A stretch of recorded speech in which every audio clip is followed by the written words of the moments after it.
try to find the sunny side of life. Hi, I'm Harry Marks, and this is Let's All Go to the Lobby, your introduction to the film you're about to watch. Up next is Victor Fleming's 1939 epic about the American Civil War and the Reconstruction era, starring Vivien Leigh as plantation heiress Scarlett O'Hara and Clark Gable as noted scoundrel and philanderer Rhett Butler. This is MGM's Gone with the Wind. Production on Gone with the Wind was supposed to start in 1937, but was stalled for 2 years in order to secure Gable as Rhett Butler. Gary Cooper was also offered the role, but vehemently turned it down, claiming, quote, "Gone with the Wind is going to be the biggest flop in Hollywood history." He followed it up with, "I'm just glad it'll be Clark Gable who's falling on his face and not Gary Cooper." And we all saw how that turned out. The role of Scarlett, however, was a bit harder to find. Over 1,400 women read for the part, and production actually started before Leigh was even cast. The burning of the Atlanta Depot happened to be among the first scenes filmed, and so stunt doubles were hired to fill in. That scene was actually more tragic than audiences realized. In order to achieve the scale of destruction needed for the picture, many old sets were lit on fire. These were sets that needed to be cleared away from the studio's backlot, including the Great Wall set from 1933's King Kong.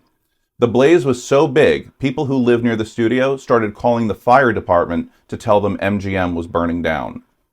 Gone with the Wind's production wasn't just exhausting from a technical perspective, though. It actually started off that way. The original director, George Cukor, was removed for butting heads with the studio over budget problems and the film's pacing. He was replaced with Victor Fleming, who was in the middle of directing 1939's other massive hit, The Wizard of Oz. Funny enough, Cukor had stepped in briefly to replace Wizard's original director, Richard Thorpe, before Fleming was brought in on board to finish it. But Fleming apparently suffered a nervous breakdown from working on Gone with the Wind and had to leave for several weeks, at which time director Sam Wood took over the reins until Fleming came back. In the end, Gone with the Wind became the product of 3 different directors, though only Fleming was credited. The film is notable for many things, including the number of firsts it's responsible for. For example, Gone with the Wind was the first color film to win the Oscar for Best Picture. Hattie McDaniel, who played Mammy, became the first black person to not only be nominated for an Academy Award, but also the first black person to win one. At that year's ceremony, the Coconut Grove Hotel, where the Academy Awards were being held, had a strict policy banning black people from entering. McDaniel wouldn't have even been allowed to walk through its doors had producer David O. Selznick not called in a favor ahead of time. But even though she was wearing a beautiful rhinestone-studded dress for the occasion, she was still forced to sit at a table in the back of the room, far from her co-stars. A black woman would not win an Oscar for another 50 years until Whoopi Goldberg's award-winning role in Ghost in 1990. Gone with the Wind is a controversial and problematic film, to be sure. Its portrayal of people of color is stereotypical, and it laments the end of slavery, while whitewashing the very real horrors endured by enslaved people during the Civil War.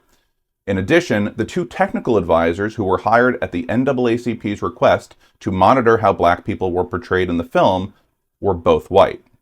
But that's why historical context is important.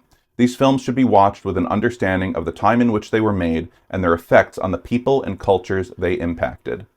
And so, starring Vivien Leigh, Clark Gable, Hattie McDaniel, Olivia de Havilland, and with a pre-Superman appearance by George Reeves, here's the 4-hour-long epic based on Margaret Mitchell's 1936 novel. From producer David O. Selznick, it's Gone with the Wind.